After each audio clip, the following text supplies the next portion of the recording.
Hey everybody, welcome back to 6MMA's Online Edge. I'm Chief Instructor Danny Beauclair.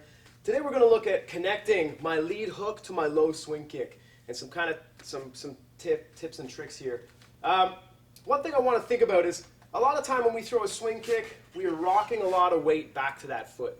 So you get this kind of rock happening, right? So I'm stepping in, transferring my weight to lead foot, and I'm returning a certain amount of weight to my back foot, which isn't incorrect, right? It's just a different scenario. What I want to look at when I'm firing hands after the swing kick is I don't want to transfer quite as much weight. I want to throw that swing, okay, and I want to keep that weight over my lead leg. Okay, what this does, it doesn't pull me away. A lot of the time when I teach the hook follow up to the swing kick, my students will say that they feel out of range, right, when we're first learning this. And what happens there is they throw the swing and they pull themselves out of hook range by transferring that weight.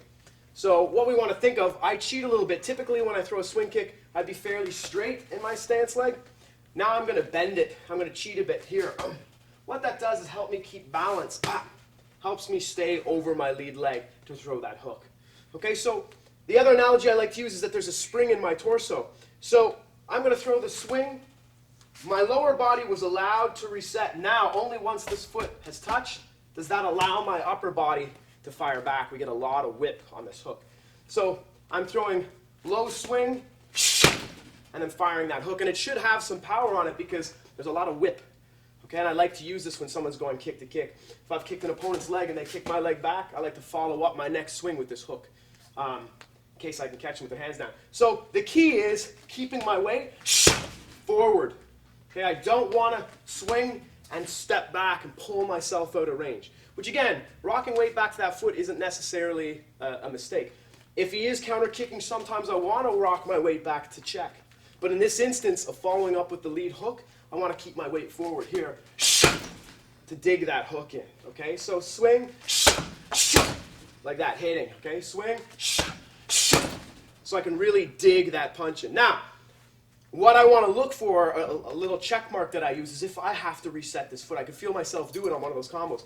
If I throw the swing and then the hook, and I need to reset this foot to feel comfortable again, it means that I'm rushing the step down. What I mean by that is everybody wants to fire this hook a bit early. So they swing, they step down too square so they can rush the hook. Okay?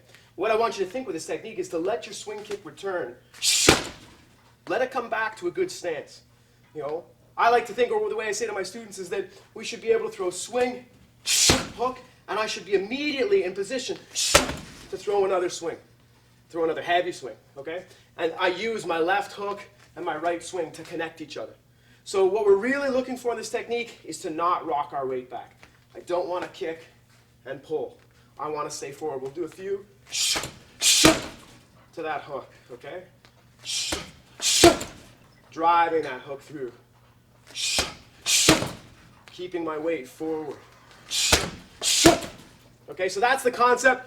The more I rock, the more I'm going to pull myself out of range for that hook, and it's just not going to happen. So I really want to think of kind of staying 80-20. One of the ways that I help my balance is I cheat. I keep this leg a little bit more bent than I typically would on a swing kick, and that allows me to keep my weight forward.